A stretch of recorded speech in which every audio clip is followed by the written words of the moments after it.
C'est une forte délégation des cadres et techniciens des ministères des Mines et des Finances qui a fait ce dimanche 5 juin le déplacement de Kouri Bougoudi. Elle est conduite respectivement par les ministres des Mines et des Finances Abdelkerim Mohamed Abdelkerim et Tahir Hamid Nilin. Introduisant la rencontre, le ministre délégué à la présidence du Conseil chargé de la défense nationale, le général Daoud Yahya Ibrahim, a porté à la connaissance du chef de l'État que le site horrifié de Kouri Bougoudi est totalement évacué. C'est lundi 6 juin. Un camp militaire sera installé au milieu de Kouri 35.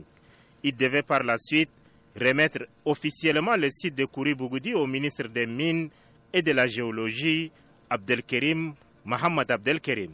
Intervenant pour la circonstance, le chef de l'État, le général Mohamed Idriss Déby Itno, a instruit le ministre des Mines et celui des Finances à prendre possession des sites et réglementer leur accès. Installez vos comptoirs, réglementez l'accès aux sites pour faire entrer l'État dans ses droits. Interdisez l'accès aux étrangers qui viennent exploiter l'or de manière illégale.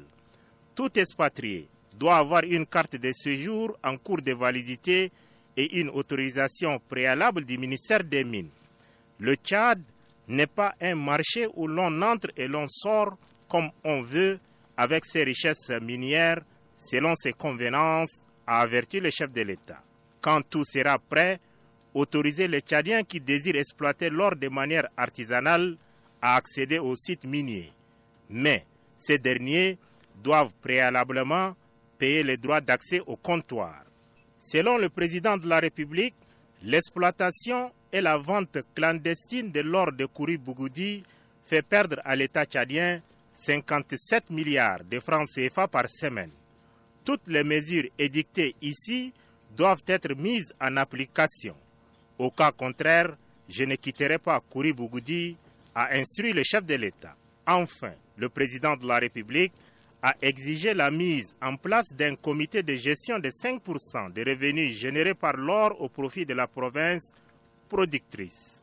Pour conclure, le chef de l'État a ordonné l'ouverture d'un bureau de douane à Kouri Bougoudi. Toutes les marchandises en provenance de la Libye entrent ici sans être dédouanées. C'est une perte pour le trésor public, a-t-il fait remarquer.